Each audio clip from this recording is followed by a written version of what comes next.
Buenos días a todos y a todas. Bueno, y pues es un gusto que estén acompañándome el día de hoy. Como estudiante de filosofía, y como siempre digo y inicio diciendo, como un estudiante enclenque,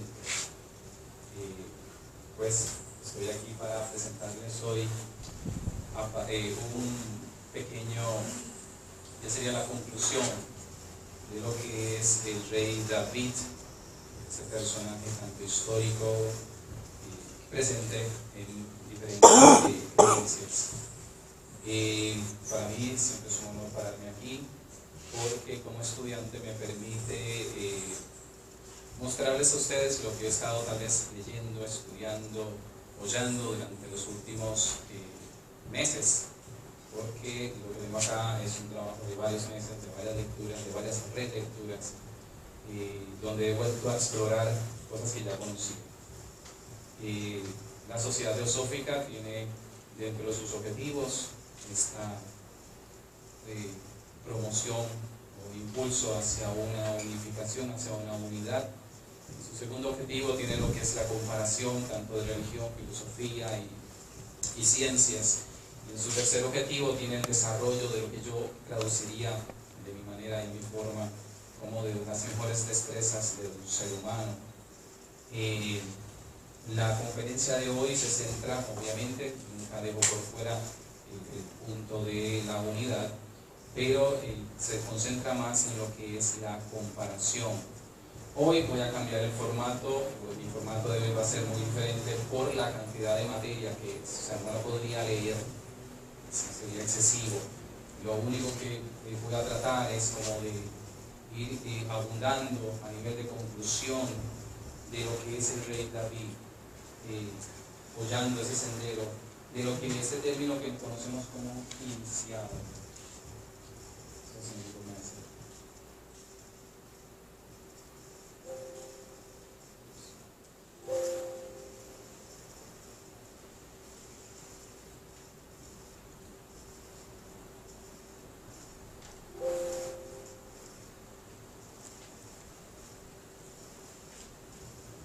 Voy a necesitar un poco de apoyo técnico ahí para pasar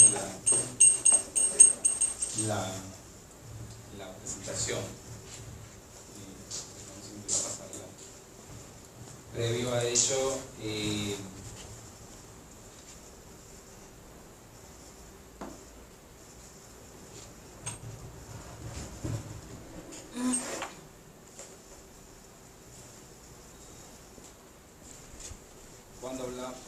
cuando hablamos del rey David, mientras va pasando lo que tenga que pasar ahí,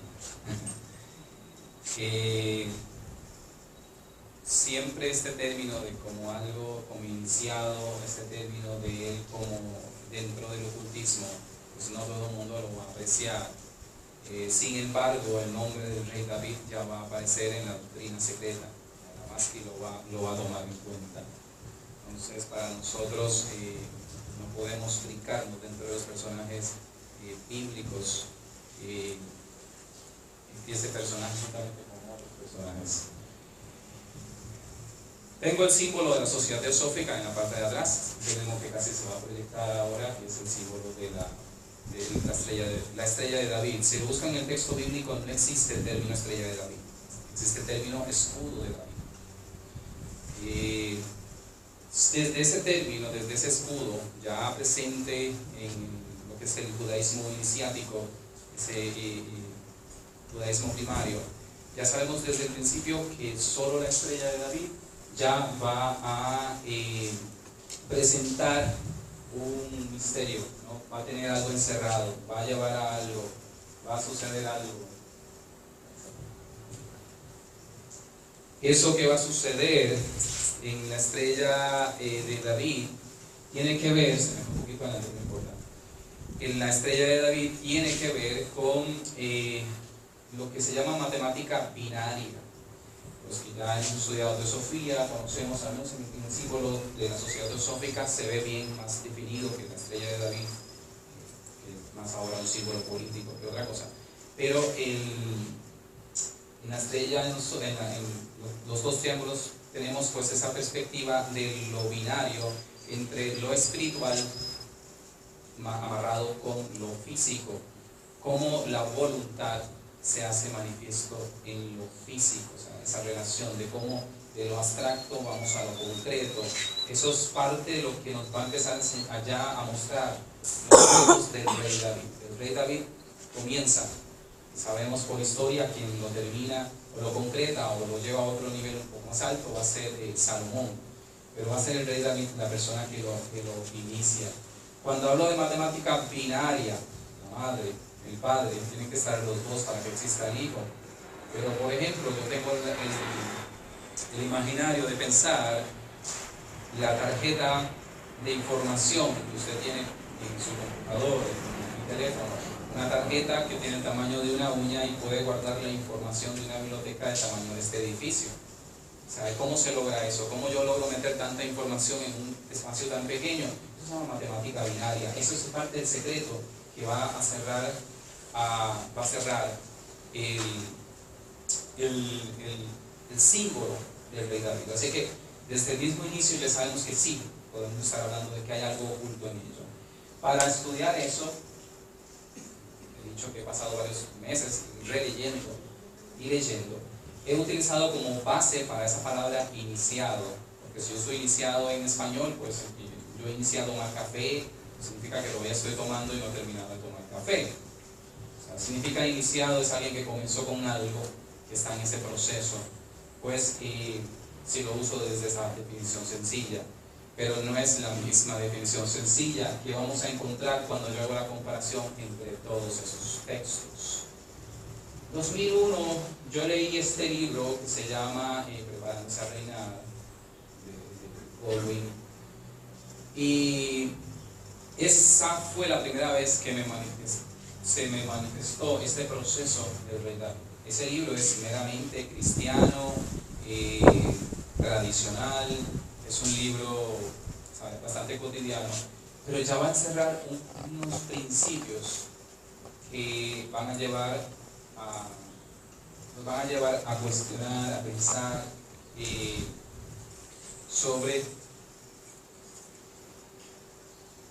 lo que es un iniciado.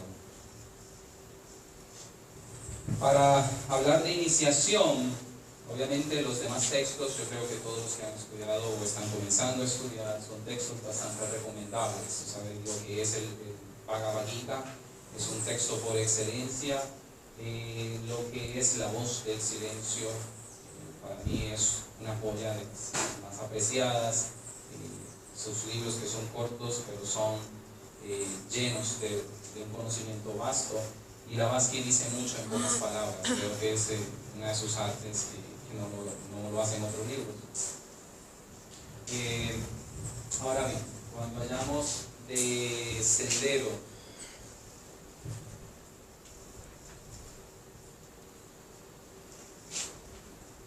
cuando hablamos de iniciado en la Biblia,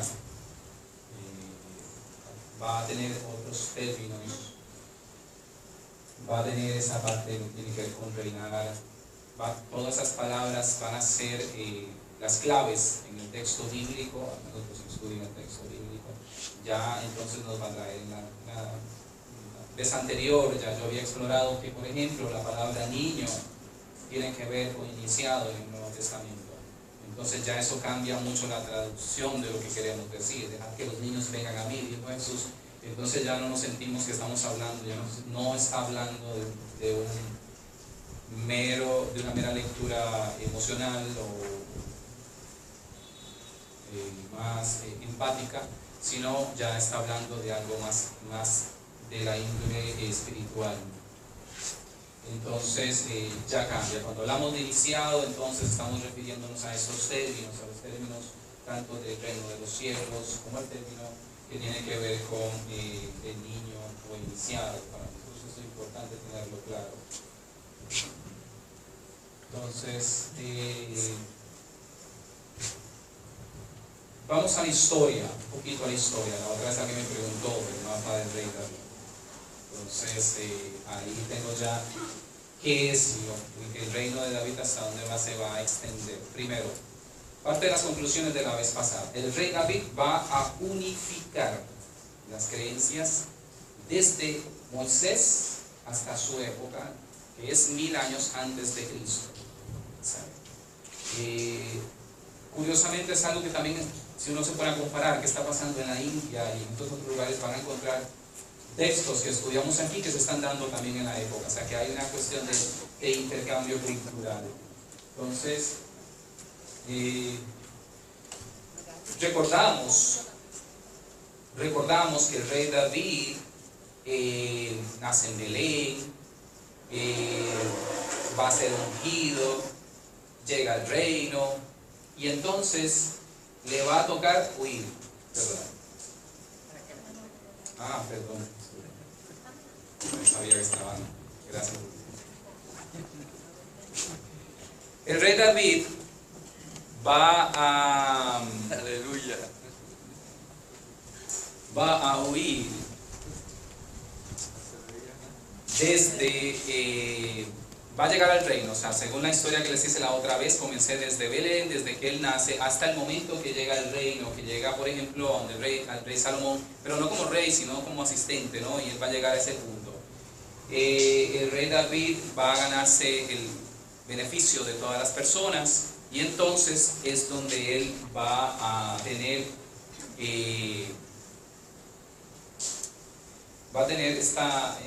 estos encontronamientos con el rey asignado, que es Saúl, a pesar de que ya él está así.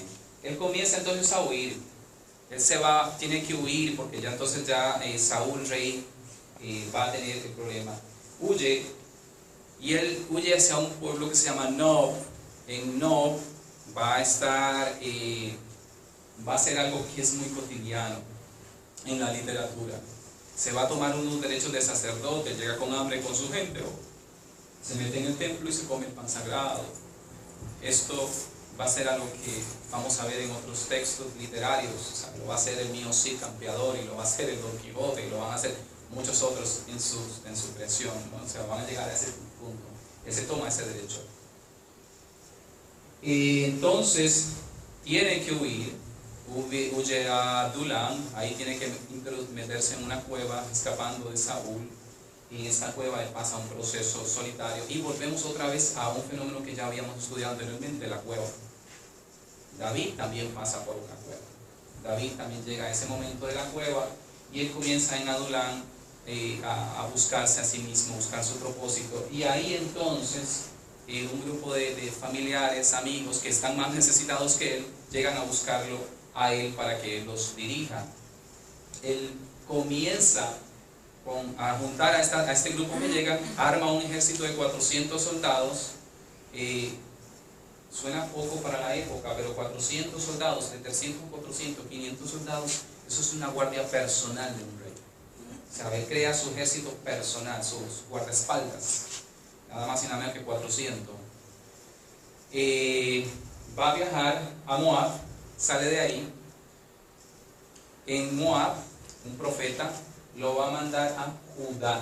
Siempre su base, donde más va a reinar, va a ser en Judá.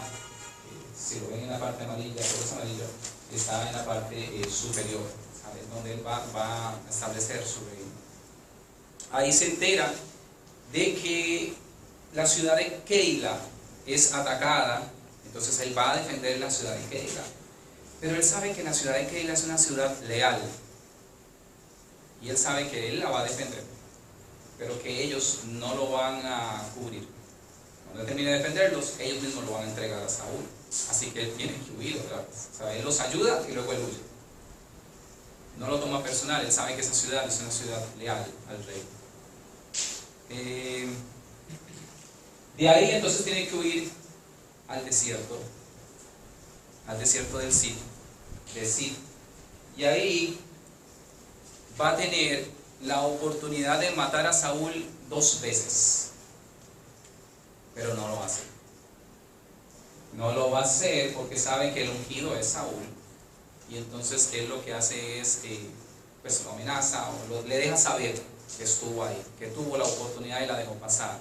Entonces en esa forma pues tenemos ya esta parte del David que se va a dar cuenta, ¿por qué hará esto? Uno dirá, ¿por qué no aprovechó? Porque ya David sabía su karma. David sabía que ya él era el ungido, el que seguía como rey. Si él mataba al rey, se arriesga a sembrar y cosechar, por lo tanto, alguien lo va a matar a él posteriormente.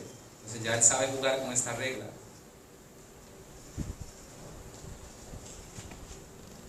Así que David va a tener esa oportunidad y la deja pasar. Y va a llegar a cumplir su reinado en Sión. Que ya esa parte la habíamos un poco trabajado. Ok, vamos a hablar del rey. Esta es la primera perspectiva para nosotros hacer una lectura. Todos los grupos cristianos, desde el catolicismo hasta todos los grupos protestantes, durante varios años lo estudié, cuando hablamos del rey David, se percibe que el rey David hace las tres funciones. El rey David es rey, sacerdote y profeta. Rey ministra, entonces como sacerdote es el que ofrece, y como profeta es el que anuncia y denuncia.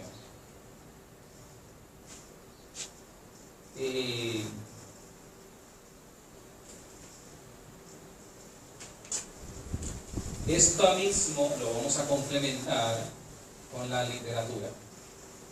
Él va a ser todos los personajes, según la Cámara.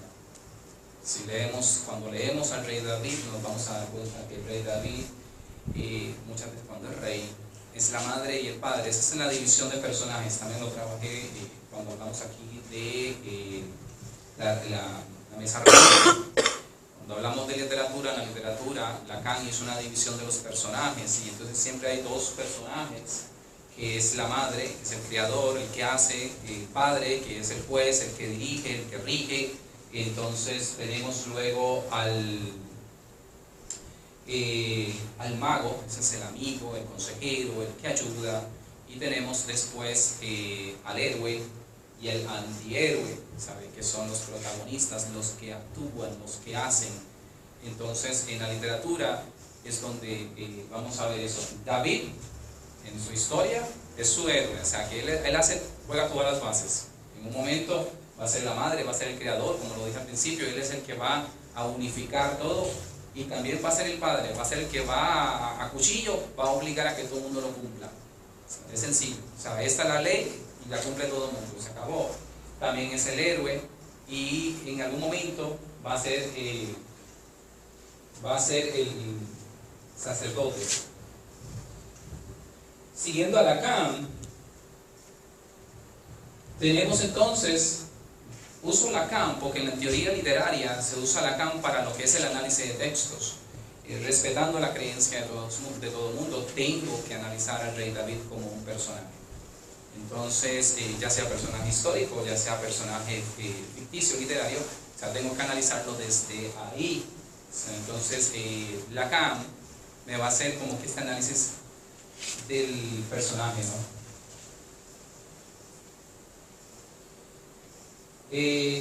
Lo real es el rey. El sacerdote es lo imaginario, lo simbólico es el profeta, ¿no? El acto. Cuando uno hace este análisis, aquí comienza la primera, tal vez, parte más profunda del rey David. Y algo que nos va a traer, claro, si uno lo lee desde la teosofía, le encuentra lógica. Si uno no lo lee la teosofía, es más difícil entenderlo. Entonces, desde la teosofía, me está diciendo que lo real, lo verdadero está en la mente. El acto, lo que yo hago, sencillamente es simbólico. Eso explica por qué lo que yo hago en este país no lo puedo hacer en otro país. Porque la palabra que yo digo en este país es un insulto, pero en otro país es un halago. Porque el concepto o el acto, si yo hago tal cosa, aquí es tal vez mal visto, pero en otra parte no es mal visto. ¿Por qué? Porque el acto no es lo real. Lo que hacemos no es real. Es simplemente simbólico. Lo interpreta la libre comunidad como quiera. Entonces, ya aquí comienzo a ver que lo real está en la mente. Entonces aquí vamos a entender, por ejemplo, textos como lo de Patanjali, o textos como el mismo Bhagavad Gita, de cómo nos habla, de cómo debemos, o cómo es parte de la obligación de tanto el iniciado y que empieza a buscar el dominio de la mente. Lo binario sería tanto el acto como la mente. El deseo es el motor. El deseo es lo que mueve, es lo que hace.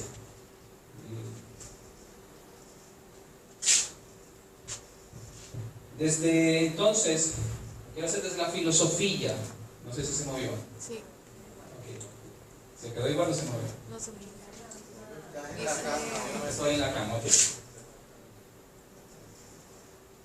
Ahí está. Filosofía. Psicología La de Lacan. Entonces en la psicología de Lacan tengo lo que es lo que estaba diciendo. Lo real, lo simbólico. Esa es la que estaba diciendo, que se había movido anteriormente. Y va aquí. Filosófico. Algo filosófico. Aquí voy a tener algo que el rey David va a establecer. Eso sí ya lo menciona el texto per se, ya, y lo vamos a leer mucho en sus salmos, bueno, entre comillas sus salmos, porque la literatura muchas dice que él lo que hace es una recuperación, recoge cantos tradicionales, o sea que no es tanto de él. Carácter es lo que debe tener un rey. Comienza a aprender su carácter en Belén, cuidando las ovejas, peleando con el león. O sea, en la intimidad, en la soledad, comienza a formar su carácter. La independencia, comienza a tener esa relación íntima como sacerdote, tiene esa relación privada. Es tanto así que llega a un punto al principio que él es casi el psicólogo personal del rey Saúl. O sea, él es el que le lleva la música, él es el que lo ayuda en esas depresiones que el rey Saúl le da, costándole muchas veces casi la vida, porque el rey Saúl en un arranque de ira le tiraba una lanza de nada, ¿sabes? Entonces él al menos era ágil.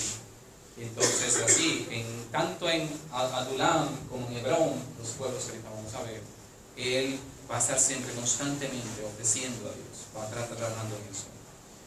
Como profeta, él se va a cuidar, él va a ser el guía, va a ser el que guía al pueblo. Obviamente el pueblo comienza primero a dividirse, unos lo apoyan a él, otros apoyan al rey asignado a Saúl. Pero conforme va pasando el tiempo, la gente le va dando la razón a David, y entonces va a ser con David la cosa, se van a quedar. Entonces, llegamos entonces al cuadro completo, ahora sí, que sería lo místico. Entonces ya en lo místico vamos a ver ya el cuadro completo, donde entonces la mente, el deseo, va a estar presente en cada uno de esos símbolos.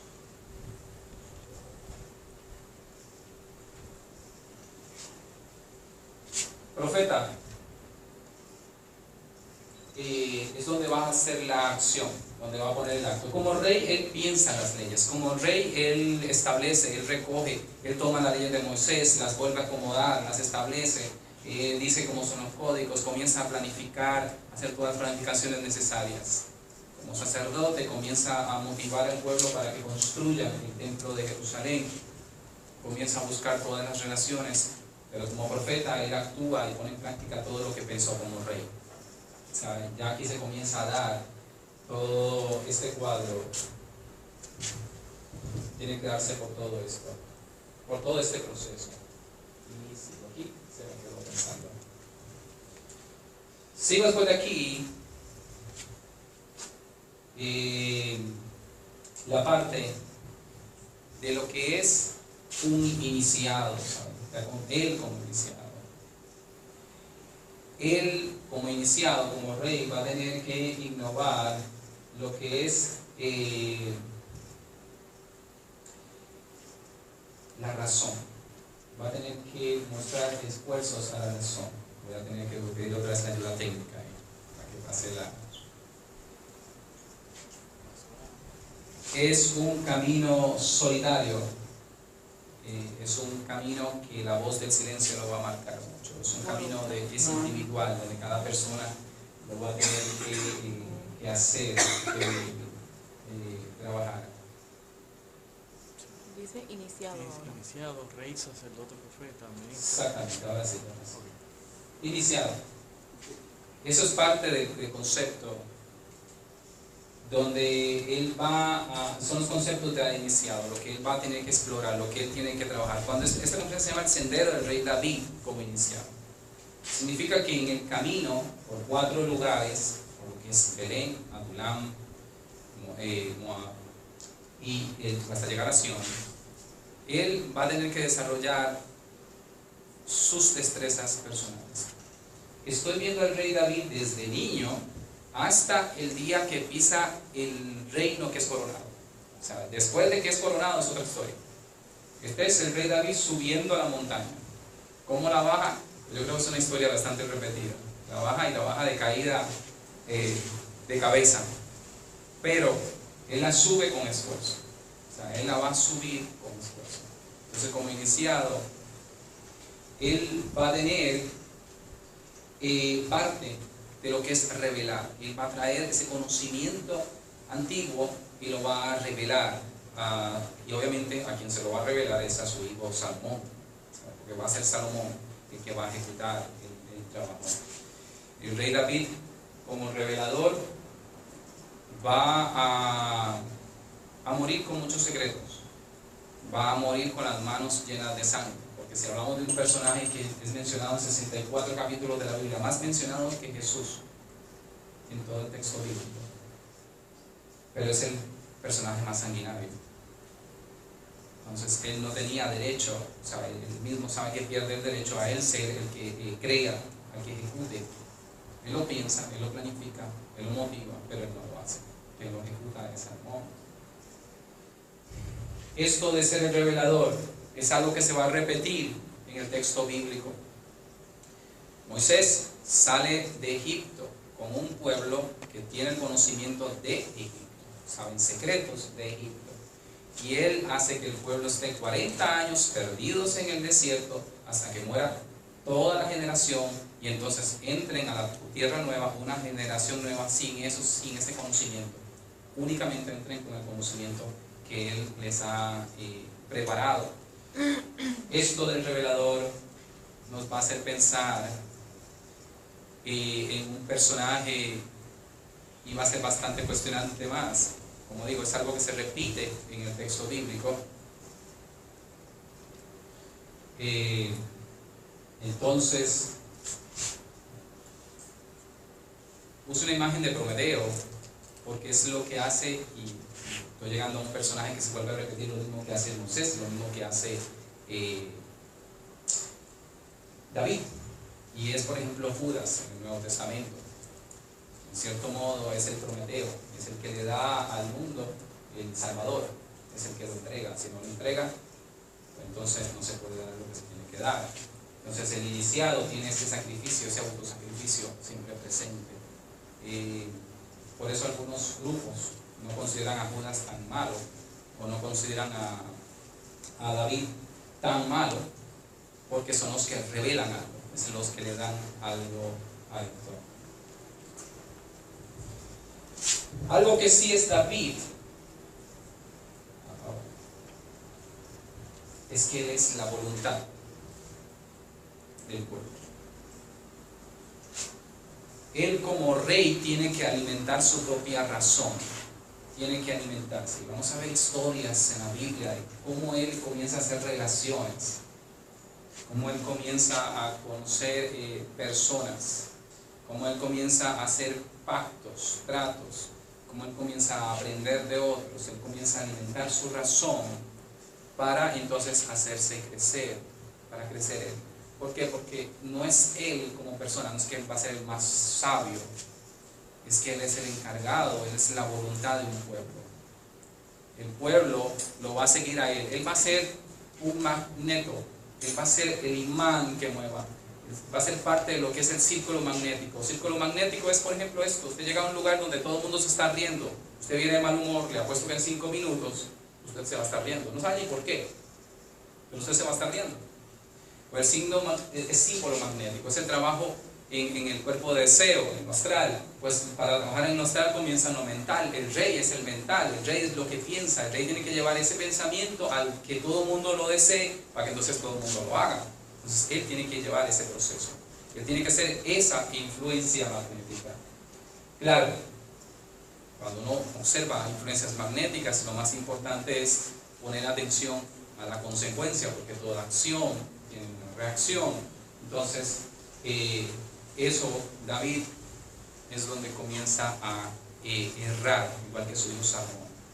Comienzan a buscar el conocimiento, la razón, empiezan a influir al pueblo, pero hay momentos en que se les olvida el detalle de acción y reacción. En nuestro mundo cotidiano, nuestra imaginación, estamos ocupados en nuestra imaginación, dice Annie Besant, que en nuestra imaginación estamos ocupados en cumplir con las tareas y cumplir con lo que tenemos que cumplir, pero no estamos ocupados en crear la tarea, en realizar, en crearla, en ser el rey. Entonces, tocando este punto de lo que es la voluntad. Para que algo exista, tiene que haber tres cosas. Para que exista el hijo, tiene que haber el padre y la madre. De lo binario pasamos, para que sea en este mundo tridimensional, tienen que haber tres cosas. Es parte de lo que es el rey, ¿no? El rey es la voluntad, pero para que lo que se dé tiene que pasar lo otro, tiene que pasar el deseo, tiene que ser lo que motiva. Lo contrario no es malo, es una cuestión de armonía, es una cuestión de lo que tengo que realizar. Creo que tengo calma, ¿verdad? Arquetipos. Arquetipo, muy bien. Cuando yo trabajo con el arquetipo, este término tiene que ver con esa imagen en el inconsciente. Esa imagen, como decía ahorita, la voluntad. El rey, para que algo sea real, tiene que motivarlo para que se dé. Nosotros, todo lo que imaginamos lo hacemos. Si usted imagina una mesa y la trabaja, la puede crear, la puede hacer. Ahora bien, Don Quijote creía que los castillos eran posadas, que las posadas eran castillos. Llega un punto en que uno ya no sabe. Aunque las doncellas eran no tan doncellas y las no tan doncellas eran doncellas, y ya uno no sabe. En lo que es la mesa redonda, es un texto que uno puede decir, bueno, se establecía la igualdad, pero aún hoy en día, en nuestro mundo, entre comillas, real, los congresos se basan en ese prospecto. Entonces, ¿cómo yo paso de lo mental a lo físico? Eso es el reto que el rey David va a cumplir. Annie Besant, hablando de esto del hábito, dice que para uno trabajar con el hábito debe trabajarlo mínimo durante 7 semanas. Si usted lo trabaja durante 7 semanas, lo va a volver constante. El rey David lo trabajó años. ¿Sabe? Toda su niñez va a ser un promedio desde casi 7 años hasta los 14, donde él va a estar cuidando sus ovejas, es él solo, sus hermanos no lo apoyan, o sea, es él que lo va a tener, va haciendo su hábito. Por eso en el momento del sendero de crecimiento del rey David, el rey David no duda. O sea, él tiene el carácter, tiene la costumbre, Entonces es una cuestión de ser constante. Es lo que yo deseo, es lo que yo quiero, pero tengo que evitar que lo que yo deseo traiga otra cosa en consecuencia. Ahora sí. Llegué al hábito. Como decía de Annie Besant, es donde yo trabajo, es donde yo lo construyo. ¿Por qué llevamos al hábito?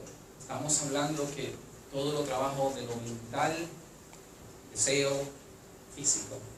Annie Besant, el Gita. Patanjali van a hacer una propuesta nueva. Y el rey David en cierto modo la practica. Ellos dicen, ok, nosotros no somos los más iniciados, ni estamos hechos, ¿sabes? Somos unas personas comunes. ¿Cómo yo puedo hacer para yo dominar mi mente?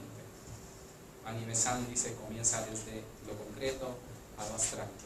Se debe supuestamente de lo abstracto a lo concreto. Debes dominar tu mente, calmar tu mente, enfocar tu mente en una sola cosa. Pero ¿cómo lo hago? Pues comienza con tus hábitos, comienza a trabajar tus hábitos y vas a ir transformando tu mente. ¿Por qué para ellos es bien importante? Por esta señora. Claro. Como lo dije ahorita, el rey David sale desde Belén, desde que el papá lo manda donde los hermanos, ve a ver qué le está pasando a tus hermanos, que dicen que están peleando allá con un gigante, que los filisteos están cada día peor, la situación está más grave, todo lo que nosotros repetimos todos los días. Manda a David, David obedece, David va, pero David ya sabía que él estaba ungido como rey. La familia de él sabían que ya lo habían ungido, sabía que él era el sustituto. Así que el rey David, cuando llega donde Saúl, a ir frente al gigante, él no es un niño inocente, ay, que me mandaron, yo soy el que cuido las ovejas. Él sabía que él era el rey. Ya él sabía, karma es causa y efecto. Si siembro maíz, recojo maíz. Ya él sabía quién él era, ya él sabía cuál era su responsabilidad. Ahora, no se tiró de pecho de entrada y aquí está el que manda soy yo, pero comenzó a trabajarlo de una forma bastante llamativa, desde el hábito. Él tenía el hábito, él sabía matar osos y leones. Pues hay que matar a un gigante. Pues vamos para el gigante. El gigante es mi oportunidad, es mi hábito. Entonces se comienza a trabajar.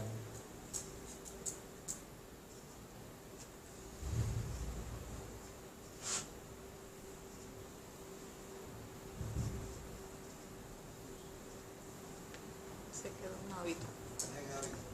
No, no se hace.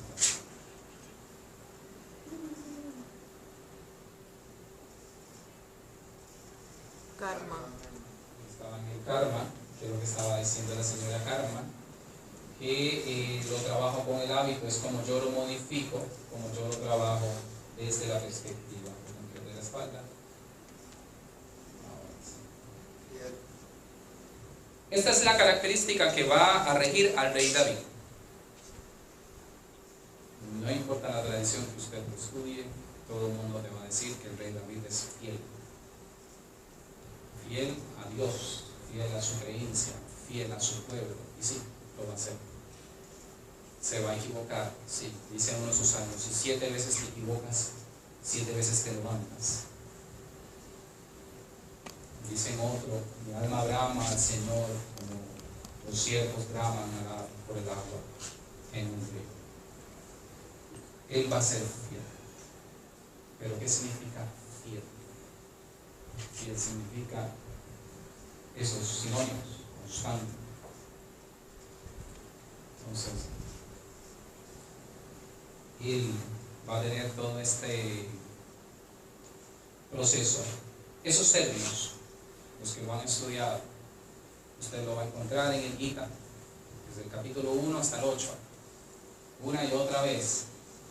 Y todos los términos juntos en el Gita le llaman yoga. Yoga no es la actividad del ejercicio típico que hay en muchos lugares. O sea, yoga tiene que ver con lo que hablaba ahorita, ¿no? El proceso de trabajar desde el hábito físico y llevándolo desde ese proceso hasta el proceso mental. Entonces voy a tener ese proceso.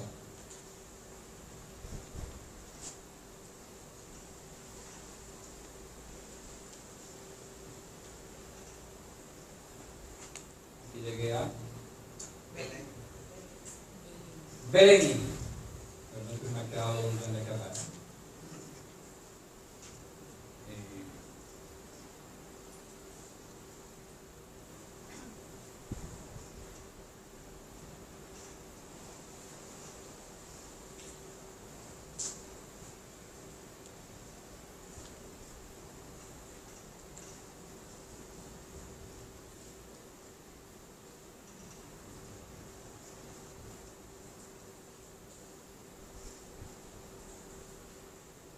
David comienza a construir su carácter cuidando ovejas.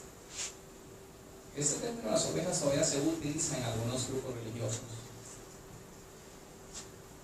Él comienza a fungir ya como rey, como administrador, desde lo más sencillo, desde lo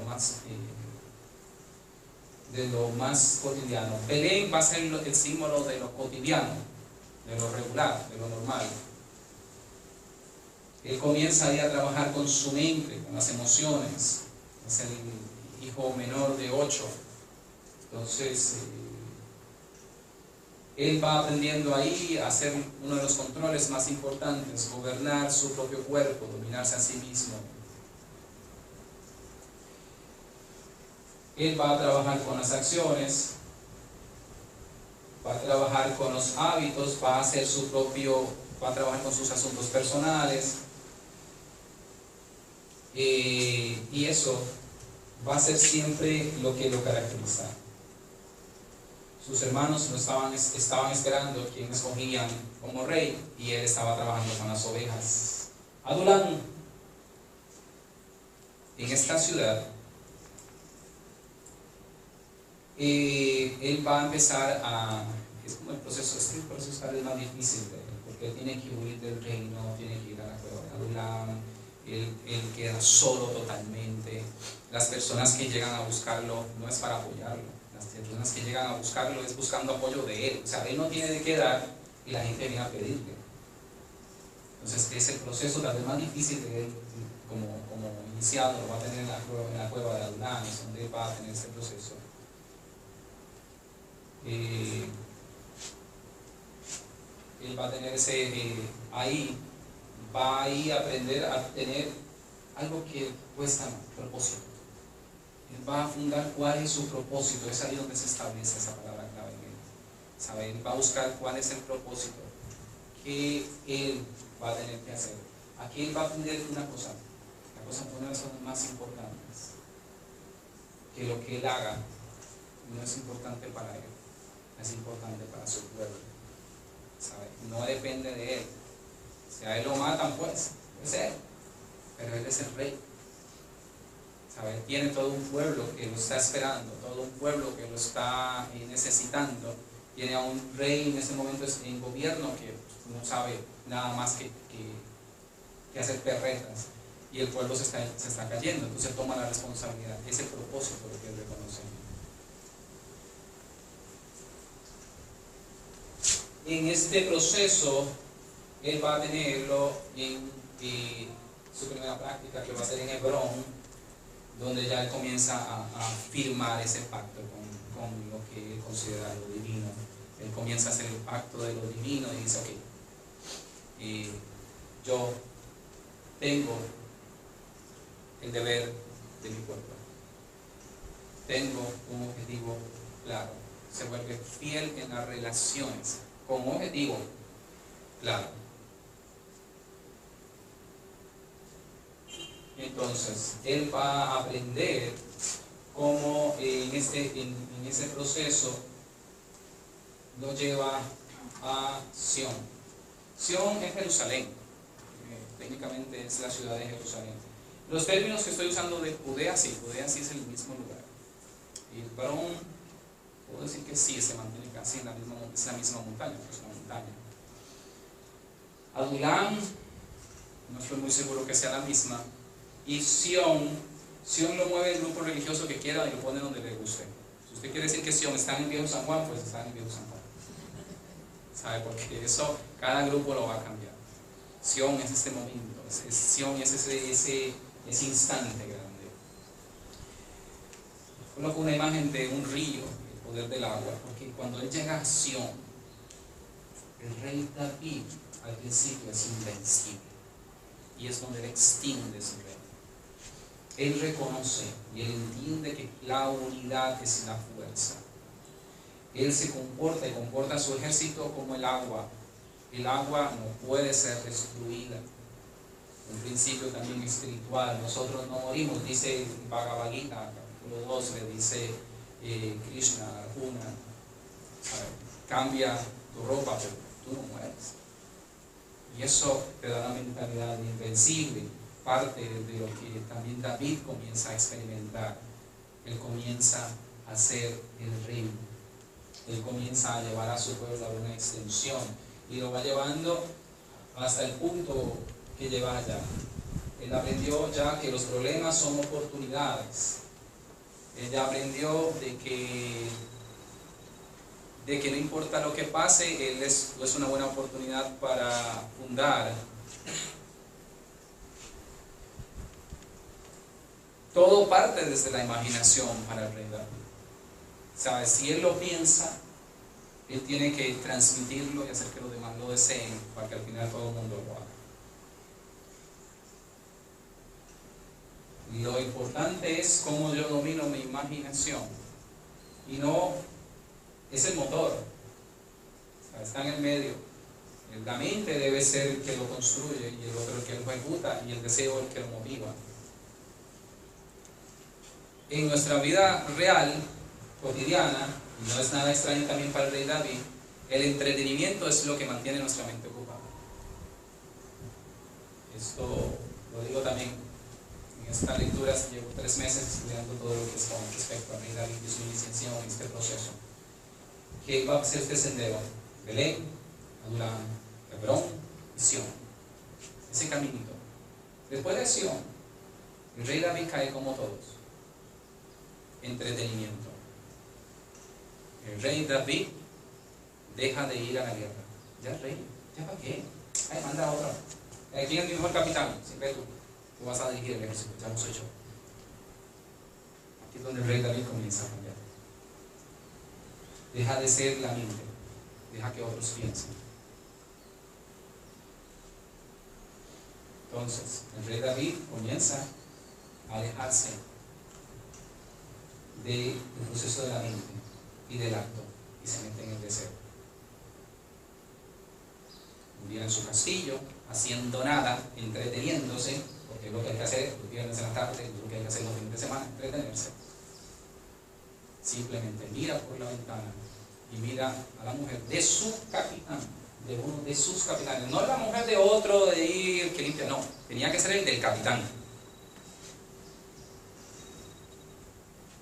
Y no es que solo seduce a la mujer, sino que manda a matar a su capitán. ¿Qué es mandar a matar al capitán? Si lo vemos desde lo simbólico,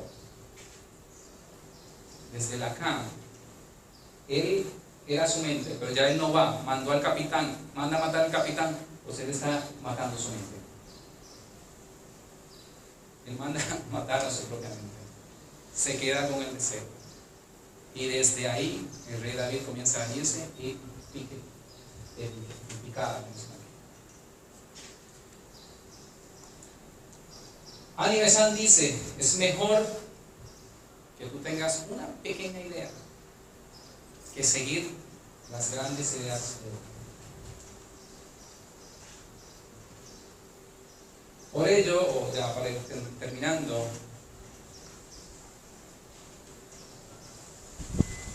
el rey David tiene unas grandes ideas, las ejecuta desde Belén hasta Sión. En ese proceso, él reconstruye el pueblo, lo junta, hace que el pueblo crezca, hace que los fundamentos se establezcan, pero no lo puede ejecutar porque manda a matar la mente. Que tiene que ejecutarlo posteriormente va a ser su hijo Salomón. Ya adivinen qué va a hacer Salomón. Manda a matar su mente. Salomón va a pedir la sabiduría. O sea, estábamos hablando en el término de la mente. Sabiduría, la diferencia entre conocimiento y sabiduría es que el sabio es el que conoce y sabe cómo poner en práctica lo que conoce. Entonces, eso es lo que pide el Salomón. Salomón lo que pide es, dame conocimiento, la razón. Hace un rato pasé en una de las imágenes, una de las cartas del tarot, la que presenta el rey. En esa carta del tarot se ve el rey con una lámpara en la mano, un cetro y una capa. La lámpara es la razón, la capa es la discreción y el cetro es la fuerza. Salomón pide la lámpara, la razón, el conocimiento, pero con sabiduría. Dice, yo quiero saber, yo quiero esa parte de la mente, el rey, pero quiero saber hacerlo como profeta, ponerlo en práctica. Pero cuando comienza a hacer lo mismo de su padre, que se empieza a quedar en el castillo y comienza a entretenerse, hacerle caso al del medio, deja la acción y corta su mente. Entonces, los dejo con las últimas palabras y repito las palabras para terminar de Annie Besant. Es mejor una idea pequeña, tu propia idea pequeña, que seguir las ideas grandes de otro. Muchas gracias. ¿Cuál es la tarot que representa al David? ¿Perdón? El rey. El rey. La carta de tarot que está el rey. ¿Se llama así el rey? El rey. Sí. Acuérdate. Es la carta número 4. Sí, 4. Sí, estaba pensando en el número, pero no. El tarot es una palabra que usé anteriormente, arquetipos. O sea, son juegos de arquetipos, son como símbolos arquetípicos que están ahí, que establecen algo que está en nuestro inconsciente, no es algo que esté ahí. Pero esa imagen es la que va a representar al rey. Obviamente, como les decía ahorita, esto siempre va a estar presente tanto en nuestra construcción cultural y social. Volviendo a la carta, cuando uno estudia esa carta a través del símbolo, se da cuenta que es el proceso de la capacidad del mundo material. Si vemos, en muchos de los juegos de cartas vemos el rey con uno de sus pies, no recuerdo si el derecho o el izquierdo, formando un 4, y yéndose, como tú dices, desde la matemática prima, ¿no? ¿Verdad? Desde el inicio. 1, 2 y 3 tienen que también volver a ser un 1, el 4. Tengo el material para procesarlo, pero ahora tengo que pasarlo al físico.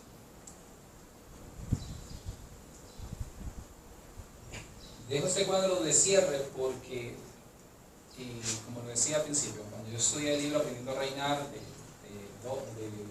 Godwin, ya en ese proceso te ponía el rey, sacerdote y profeta, hablando del rey David, pero cuando lo estudio los demás y lo empiezo como a triangular, van quedando y van haciendo las consecuencias, van quedando las semejanzas, y vamos viendo cómo tanto desde la misma psicología de Lacan, lo mismo que tiene que ver también con el Bhagavad Gita, el carácter, la formación de carácter, independencia, dignidad, se colocan en las mismas posiciones, y todo tiene que ver con esa parte de mente, deseo, acto. ¿Saben cómo el secreto del rey David en el sendero, ¿sabe? En su momento de sendero, de iniciado, Blavatsky lo va a reconocer como un iniciado fallido. ¿Sabe? Lo va a reconocer como un iniciado fallido, igual que a Salomón. Claro, es obvio, tienen que fallar. ¿Sabe? Si hablamos de literatura, y lo estoy diciendo meramente como literatura, respetando a todos los demás y sus creencias, tiene que fallar. Si yo leo la Biblia cristiana, tiene que fallar porque solo hay un personaje que tiene que ganar, solo hay un personaje que lo tiene que lograr. Los demás van a quedar cerca, pero lo fallan. Aunque en el judaísmo, Eliseo, el profeta Eliseo, sí lo va a lograr. Si es un iniciado, más que iniciado, llega a ser un adeptado, llega a otro nivel. Entonces, David y Salomón, digamos que pisan la entrada del camino. Claro, yo pienso en eso, ellos pisaron el, digo, wow, estamos comenzando bastante.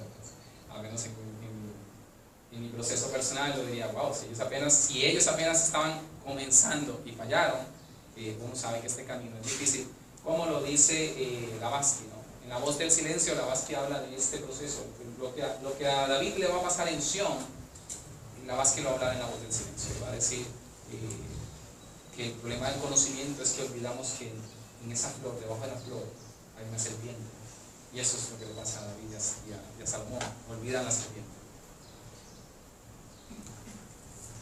Una duda, pregunta. Todo punto no.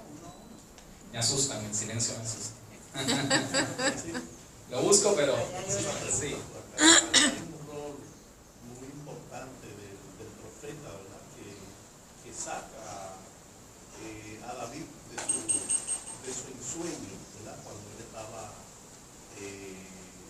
desentendido de la guerra y enredado con Betsabé. ¿Tú podrías hablarnos sobre el profeta? ¿Por qué el profeta tenía esa capacidad de impactarlo de esa manera, a diferencia quizás de otros? El trabajo del profeta es anunciar y denunciar. Es el que empuja, es el que hace que lo hagan, quieras o no quieras. Vamos a leer en la historia bíblica de muchos profetas que no quieren ser el profeta, y hay uno que se lo come hasta un pez por no querer ser profeta, o sea, no quería ir a dar el mensaje, porque normalmente no reciba a él. Pero los que David va a tener a la mano van a tener una influencia de él gigantesca, y tu pregunta es increíblemente importante,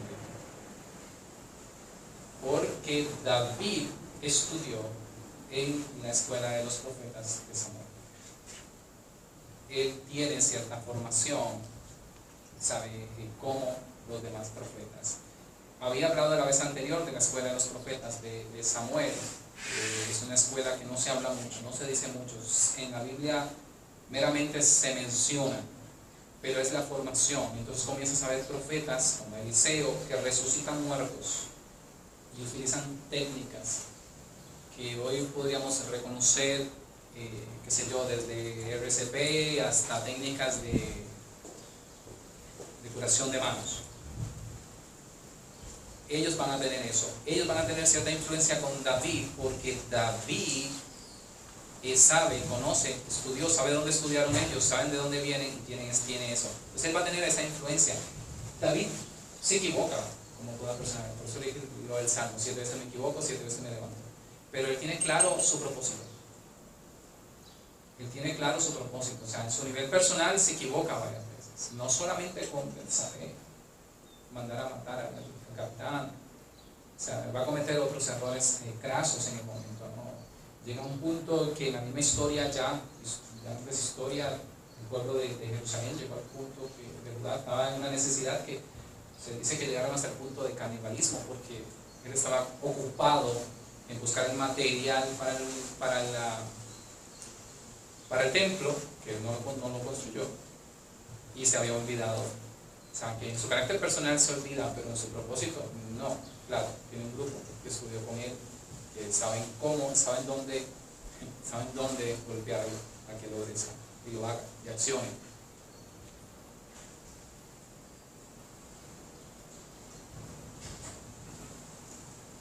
Otra preguntita. Por aquí otra pregunta. ¿Cómo es sobre la familia? Él era el menor de toda la familia. Esa va a ser una de las características atípicas de lo que es el texto bíblico de muchos de los personajes. Uno de los personajes más importantes va a ser siempre el menor. David sí, es el menor de los varones. 7 varones, una mujer. A veces no cuentan a la mujer. Pero él va a ser el menor de los varones. No estoy claro si era menor que la mujer o mayor que su hermana, pero sí es el más pequeño de ellos. Alguna gente dice que tradicionalmente, como era el pequeño, lo mandaban a cuidar las ovejas solo allá. Sí y no, pero sí, es el más pequeño de la familia. Su padre no es alguien del barrio, o sea, él es una de las personas. Isaí es una de las personas más importantes de la comunidad. Cuando Samuel llega a escoger el rey, sabe, tiene preparado a sus hijos mayores, a 3 de sus hijos mayores. Sabe que ya políticamente hablando sabía que él era uno de los que iba a ser elegido. Ahora, lo que él no esperaba era quién eligieran de los 7. O sea, él esperaba al hijo 1, 2 o 3. Los demás no. Cuando Samuel le sale con que es el número, el último, pues ahí le salió con un numerito que no esperaba. Pero sí esperaba que fuera la familia. O sea, que sí es una familia importante.